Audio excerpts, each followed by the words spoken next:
नमस्कार दोस्तों, एक बार फिर से आप लोगों का रेडियन गुरुकुल के यूट्यूब चैनल पर स्वागत है। दोस्तों, आज के सेशन में हम लोग बात करने वाले हैं पिछले वीक के उन करंट अफेयर्स की जो आपके एग्जाम के लिए बहुत ज़्यादा इंपॉर्टेंट होने वाले हैं। जैसा कि आप लोगों को पता होगा कि पिछले वीक करंट अफेयर्स के सेशन नहीं आपको मिले थे क्योंकि मैं किसी आवश्यक कार्य के कारण जो है कि उपस्थित नहीं था। तो आपसे फिर से आपको लगातार डेली करंट अफेयर्स के सेशन मिलेंगे। दोस्तों, चलिए आज के सेशन को शुरू करते हैं, जिसमें मैं एक बार फिर से आपको बता दूं पिछले वीक के जो भी मोस्ट इंपॉर्टेंट घटनाएं थी आपके एग्जाम के हिसाब से उनको यहाँ पे कवर किया जाएगा। आज के सेशन का पहला क्वेश्चन है दोस्तों, where was the 29th session of the conference of the parties, जिसको हम COP बोलते हैं, the UNFCCC held from November 11 to November 22, 2024। तो देखिए दोस्तों, ये जो UNFCCC है, जिसको हम कहते हैं United nation framework convention on climate change, ये क्या करता है, हर साल जलवायु परिवर्तन पर एक मीटिंग कराता है और इस मीटिंग को बोला जाता है COP यानी कि कॉन्फ्रेंस ऑफ पार्टीज। तो जो ये कॉन्फ्रेंस ऑफ पार्टीज की शुरुआत हुई थी पहली बार 1995 में जर्मनी की कैपिटल बर्लिन में दोस्तों, तो बिल्कुल याद रखिएगा, तब से जो है कि इन COP की शुरुआत हुई थी। ये COP 1 था। इस साल 2024 में इसी COP की जो सीरीज है उसका 29th एडिशन हुआ। कहां पर हुआ ये आपसे पूछा जा रहा है। डेट यहां क्वेश्चन में दिया हुआ है कि 11 नवंबर से लेकर 22 नवंबर के बीच ये पूरा का पूरा ऑर्गेनाइज किया गया। तो बिल्कुल याद रखिएगा, अजरबैजान नाम की एक कंट्री है, उसकी कैपिटल है बाकू, वहां पर ये पूरा का पूरा मीटिंग ऑर्गेनाइज किया गया। इस मीटिंग में होता क्या है, तो पूरी दुनिया के जितने भी मेंबर कंट्रीज हैं UN के और इस UNFCCC के, ये सारे एकजुट होते हैं और कैसे इस धरती का क्लाइमेट बदल रहा है उस पर बात करते हैं, कैसे क्लाइमेट चेंज को कंट्रोल किया जाए, उसको रोका जाए, धरती का जो औसत तापमान है, एवरेज टेम्परेचर है अर्थ सरफेस का, वो लगातार बढ़ रहा है, उसको कैसे रोका जाए, इन्हीं सब चीजों पे बात होती है दोस्तों। तो इस बार की मीटिंग में यहाँ पे जो एक बहुत बड़ा आउटकम निकल कर आया है क्लाइमेट फाइनेंस का। ये जो जलवायु वित्त शब्द है, ये बहुत इंपॉर्टेंट आउटकम है COP 29 का। और इसमें कहने का मतलब है कि जो भी डेवलप्ड कंट्रीज हैं, यानी कि जो अमीर देश हैं, वो जो गरीब या डेवलपिंग कंट्रीज हैं उनको यहाँ पे पैसे की मदद करेंगे ताकि वो अपने यहाँ जो कार्बन का उत्सर्जन है या भी जो भी ग्रीन हाउस गैसों का उत्सर्जन है उसको कम से कम करने का प्रयास करेंगे। और साथ ही जितने डेवलप्ड या विकसित देश हैं वो भी क्या करेंगे, कोशिश करेंगे कि कम से कम ग्रीन हाउस गैसों का उत्सर्जन हो सके, जिससे धरती का औसत तापमान जो है कि लगातार कम हो सके और फिर जलवायु परिवर्तन पर भी कंट्रोल किया जा सके। दोस्तों, अगर बात करें कि अगले साल यानी कि जो GOP 30 होने वाला है, सॉरी यहाँ पे COP 30 होने वाला है 2025 में, वो कहां होगा, तो आपके लिए यहां पे बिल्कुल इंपॉर्टेंट न्यूज बता दे रहा हूं। अगले साल का जो कॉन्फ्रेंस ऑफ पार्टीज जलवायु परिवर्तन का होगा वो 13th एडिशन होगा और कहां पर होगा, तो ब्राजील के एक शहर है बेलेम, वहां पर इसको ऑर्गेनाइज किया जाएगा। डेट भी बिल्कुल याद रखिएगा, 10 से लेकर 21 नवंबर 2025 में। इसके बाद आज के सेशन के एक और क्वेश्चन की तरफ बढ़ते हैं। बहुत इंपॉर्टेंट क्वेश्चन है दोस्तों, which has been declared as the 56th tiger reserve of India in November 2024। तो देखिए, नवंबर 2024 में भारत सरकार ने अपने यहाँ के 56वें टाइगर रिजर्व का अनाउंसमेंट किया है। भारत में अब तक कुल 55 टाइगर रिजर्व थे और अब हमारे यहाँ कौन सा टाइगर रिजर्व बन गया है, 56वां। ये 56वां टाइगर रिजर्व कौन सा है, तो बिल्कुल याद रखिएगा, गुरु घासीदास तैमूर पिंगला। ये जो टाइगर रिजर्व है दोस्तों, ये अब देश का 56वां टाइगर रिजर्व बन गया है। इसका लोकेशन कहां पर है, तो बिल्कुल याद रखिएगा, जो भारत का एक स्टेट है छत्तीसगढ़, तो ये छत्तीसगढ़ में जो है कि लोकेट करता है और एरिया के हिसाब से अब ये भारत का तीसरा सबसे बड़ा टाइगर रिजर्व बन रहा है और छत्तीसगढ़ का चौथा टाइगर रिजर्व बनेगा। जैसे SSC अपने एग्जाम में क्वेश्चन बनाई थी कि सबसे बड़ा टाइगर रिजर्व इंडिया का कौन सा है, तो बिल्कुल याद रखिएगा, नागार्जुन सागर और श्रीशैलम जो टाइगर रिजर्व है तेलंगाना और आंध्र प्रदेश के बाउंड्री पे फैला हुआ, वो भारत का एरिया वाइज सबसे बड़ा टाइगर रिजर्व है। अगर भारत में टाइगर रिजर्व की बात की जाए तो इसकी पहली बार जो शुरुआत की गई थी दोस्तों 1973 में, जब भारत में प्रोजेक्ट टाइगर को स्टार्ट किया गया था। और इस प्रोजेक्ट टाइगर के तहत भारत का पहला जो टाइगर रिजर्व बनाया गया था वो जिम कॉर्बेट था उत्तराखंड में।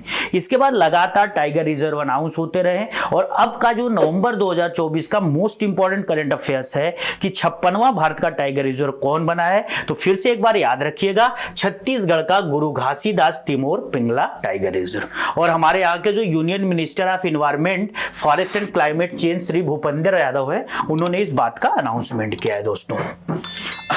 अगर टाइगर के सेंसस की बात करें तो भारत में इस समय 3682 नंबर ऑफ टाइगर्स हैं। ये जो 2022 का जो टाइगर्स का सेंसस हुआ था उसके अकॉर्डिंग है दोस्तों। भारत में टाइगर्स की संख्या लगातार बढ़ रही है, उसका कारण है भारत में प्रोजेक्ट टाइगर। और यहां पे एक चीज और याद रखिएगा, ये जो NTCA होता है, इसको बोलते हैं नेशनल टाइगर कंजर्वेशन अथॉरिटी। तो ये जो नेशनल टाइगर कंजर्वेशन अथॉरिटी है ये 2005 में बना था और तब से लेकर भारत में टाइगर्स के कंजर्वेशन के लिए बहुत अच्छे से काम कर रहा है। और यही वजह है कि भारत में टाइगर्स का जो कंजर्वेशन है वो बहुत अच्छे से हो रहा है, सक्सेसफुली हो रहा है और भारत में टाइगर्स की संख्या भी लगातार बढ़ रही है। इसके बाद दोस्तों एक और क्वेश्चन की तरफ बढ़ते हैं। Which state will host the Khelo India youth games and para games of the year 2025?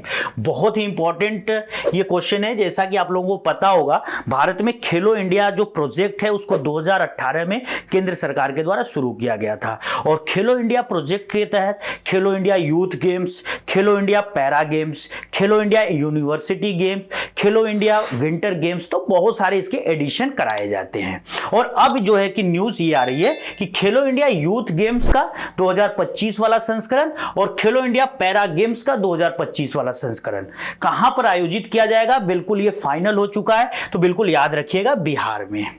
अब बिहार को ये मेजबानी क्यों दी गई है? क्योंकि रिसेंटली बिहार ने जो वुमेन्स एशियन हॉकी चैंपियनशिप हो रहा था, अभी उसका बहुत ही सक्सेसफुली अपने यहाँ क्या किया था, होस्ट किया था या मेजबानी किया था। जिसको देखते हुए भारत की जो केंद्र सरकार है, स्पोर्ट मिनिस्ट्री है और जो हमारा साई है, स्पोर्ट अथॉरिटी ऑफ इंडिया, इन सब ने मिलकर कहा कि चलो इस बार का जो खेलो इंडिया वाले एडिशन है, यूथ गेम्स वाले और पैरा गेम्स वाले, हम बिहार को मेजबानी के लिए देते हैं। और ये पूरा का पूरा जो टूर्नामेंट होगा दोस्तों, बिल्कुल याद रखिएगा, अप्रैल 2025 में।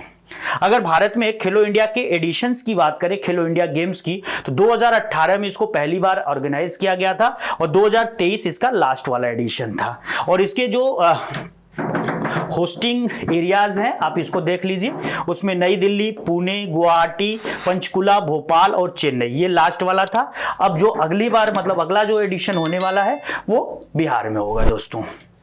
चलिए आज के सेशन के एक और क्वेश्चन की तरफ बढ़ते हैं। Who won the title of women's Asian hockey championship trophy 2024? यह है क्वेश्चन ऑफ द डे, बहुत इंपॉर्टेंट है ये, इसको मैं बोल रहा हूं क्वेश्चन ऑफ द डे। ये आपके आने वाले एग्जाम्स में 100% पूछा जाएगा, क्योंकि अभी कुछ दिन पहले भारत की पुरुषों की जो हॉकी टीम थी उन्होंने भी एशियाई हॉकी चैंपियनशिप को जीता था। फाइनल में उन्होंने भी चीन को हराया था। और हमारी महिला की भी जो हॉकी टीम है, इन्होंने भी कमाल किया है और इन्होंने भी फाइनल में चाइना को हराते हुए इस बार का महिला एशियाई हॉकी चैंपियंस ट्रॉफी 2024 जीत लिया है दोस्तों। तो बहुत बड़ी न्यूज है। हमारी जो हॉकी की महिला टीम है उनको हमारे चैनल की तरफ से, हमारी तरफ से और हमारे सभी दोस्तों की तरफ से शुभकामना। ऐसे ही हमारी जो महिला हॉकी टीम है या पुरुष हॉकी टीम है वो लगातार जो है कि प्रदर्शन अच्छा करते रहे दोस्तों। चलिए यहाँ पे देखते हैं कि ये जो पूरा का पूरा टूर्नामेंट हुआ कहाँ। जैसा कि मैंने भी थोड़ी देर पहले बताया था कि बिहार ने इसको सक्सेसफुली जो है कि होस्ट किया था। कब से कब? तो नवंबर 11 से लेकर नवंबर 20 के बीच। बिहार की एक सिटी है राजगीर, वहां पर इस पूरे टूर्नामेंट को ऑर्गेनाइज किया गया था। और इस पूरे टूर्नामेंट का जो शुभंकर था दोस्तों, जिसको कहते हैं मोटो या मैस्केटो, वो जो था पूरा का पूरा, याद रखिएगा, गुड़िया। बिहार का जो स्टेट बर्ड होता है गौरैया, स्पैरो, उसी के नाम पर उसको गुड़िया का नाम दिया गया था। और ये पूरा का पूरा टूर्नामेंट बिहार ने सक्सेसफुली अपने यहाँ मेजबानी की। इसी वजह से खेलो इंडिया के भी 2 एडिशन इनको मिल गया है। और जैसा कि फाइनल में भारत ने किसको हराया? तो चाइना को हराया। अभी याद रखिएगा इस महिला हॉकी चैंपियनशिप का जो पहला एडिशन था 2010 में कराया गया था। कहां कराया गया था? बुसान, साउथ कोरिया में, और इसको साउथ कोरिया ने जीता। और ये लास्ट वाला जो एडिशन है ये 2024 में हुआ। कहां हुआ? भारत के राजगीर या बिहार के राजगीर में। इसको किसने जीता? तो ये भी बिल्कुल याद रखिएगा, इंडिया ने। तो अब तक इंडिया कुल 3 बार जो है कि एशियन हॉकी चैंपियंस ट्रॉफी जीत चुकी है। देखिए, एक बार 2016 में इन्होंने जीता था और पिछले साल वाला भी भारत ने जीता था। तो भारत अब तक 3 बार इसको जीत चुकी है, बिल्कुल याद रखिएगा।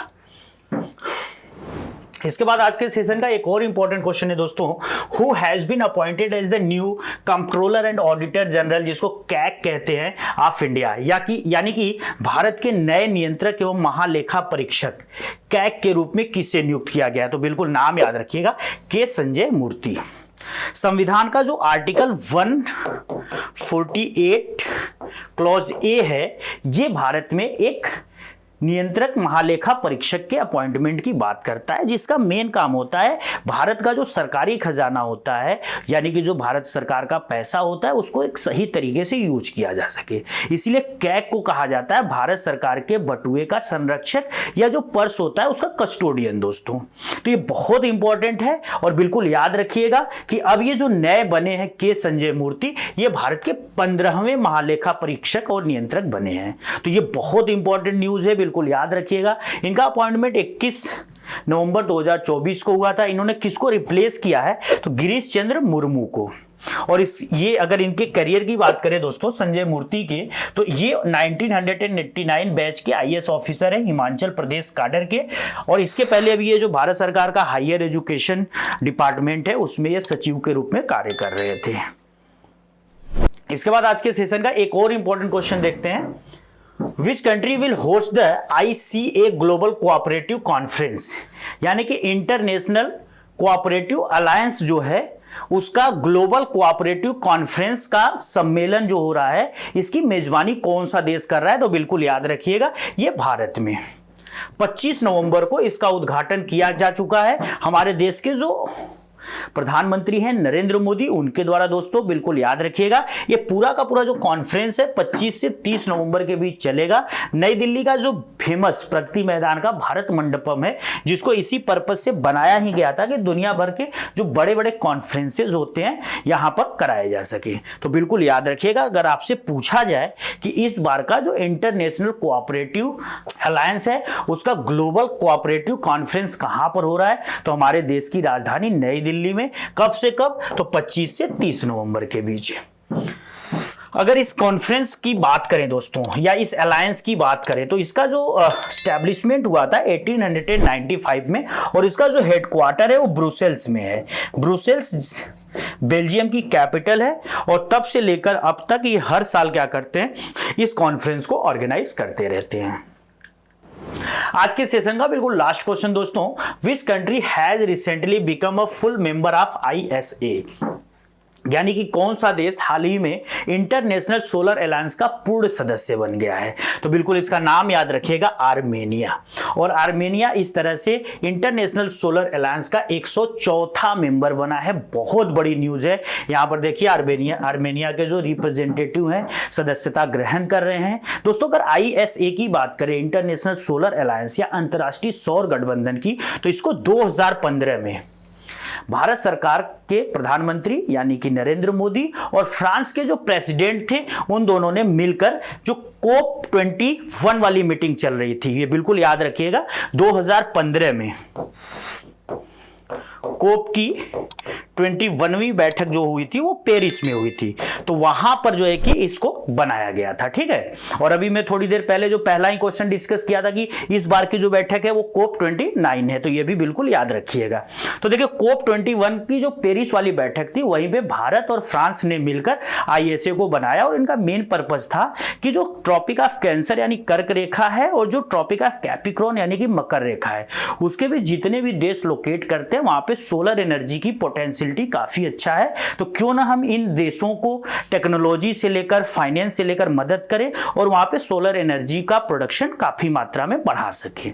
और इसी पर्पज के लिए इस अलायंस का एस्टैब्लिशमेंट किया गया था नवंबर 2015 में।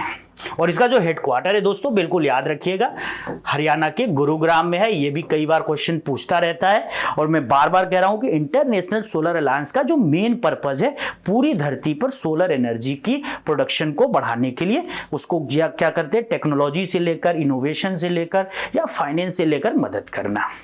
आज के सेशन में बस इतना ही दोस्तों। आज के सेशन की जो पूरी पीडीएफ है आपको इस रेडियन गुरुकुल के टेलीग्राम चैनल से मिल जाएगी, जाकर डाउनलोड कर लीजिएगा। डेली करंट अफेयर्स अपडेट के लिए आप हमारे रेडियन गुरुकुल के यूट्यूब चैनल के साथ जुड़ जाइए। सेशंस अच्छे लग रहे हैं तो इनको लाइक करिए, कमेंट करिए, दोस्तों के साथ शेयर करिए और चैनल पर नए हैं तो चैनल को सब्सक्राइब कर लीजिए। जय हिंद दोस्तों।